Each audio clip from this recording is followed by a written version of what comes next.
వార్త బీఆర్ఎస్ కేసీఆర్ కు వార్నింగ్, సొంత పార్టీ అగ్రనేత అంటూ వార్తలు అయితే వస్తున్నాయండి. దీనికి సంబంధించి వివరాలు చెప్పడానికే వీడియో చేయడం జరుగుతుంది. చాలా మంది వీడియోస్ ఉన్నారు కానీ సబ్స్క్రైబ్ చేసుకొని మర్చిపోతున్నారండి. దయచేసి ఛానల్ సబ్స్క్రైబ్ చేసుకొని బెల్ ఐకాన్ ఆల్ ట్యాప్ చేయండి. ఇటువంటి ఇంపార్టెంట్ ఇన్ఫర్మేషన్ మిస్ అవ్వకుండా మీ ఫోన్ నోటిఫికేషన్ కూడా వస్తుందండి. చాలా మంది మీరు చూస్తున్నారు కానీ లైక్ చేయడం లేదండి. దయచేసి లైక్ చేయండి, ఇన్ఫర్మేషన్ అందరూ కూడా తెలుస్తుంది.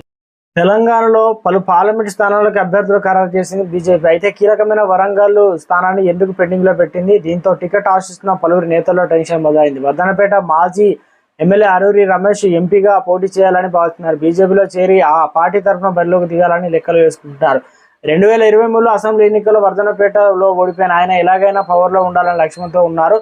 బీఆర్ఎస్ ఎంపీ టికెట్ కోసం ప్రయత్నాలు చేస్తున్నారు. ఇప్పటికే పార్టీ అగ్రనేతలు ప్రసన్నం చేసుకునేలా పనిలో నిమగ్నమైనట్లు తెలుస్తుంది. వరంగల్ ఎంపీ టికెట్ తనకేనని అనుచరులు కూడా చెప్తున్నారని పోటీకి సిద్ధమవుతున్నారు. తరచుగా నియోజకవర్గ కార్యకర్తల సమావేశాలు నిర్వహించడమే కాకుండా నిత్యం పార్టీ శ్రేణుల్లో టచ్ లో ఉంటున్నారట. ఇప్పటికే 2 సార్లు ఎంపీ టికెట్ ను పసునూరి దయాకర్కు ఇచ్చిందని, ఈసారి తనకే కేటాయించాలని అరూరి రమేష్ పట్టుబడుతున్నట్లు తెలుస్తుంది.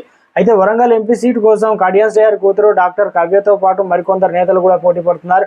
దీంతో అరూరి రమేష్ ఒకంత అసంతృప్తిలో లోనట్టు తెలుస్తుంది. దీంతో ఆయన బీజేపీలో కీలక నేతలు టచ్ లోకి వెళ్లారు. పార్లమెంట్ సీటు విషయంలో బీఆర్ఎస్ నుంచి సానుకూల స్పందన రాకపోవడంతో అరూరి రమేష్ చూపు బీజేపీ మళ్ళినట్లు సమాచారం. కాషాయం పార్టీ నుంచి రమేష్ సీట్ను కన్ఫర్మ్ చేసుకున్నారనే ప్రచారం కూడా జరుగుతుంది. బీఆర్ఎస్ వరంగల్ ఎంపీ టికెట్ ఇస్తే సరే, లేదంటే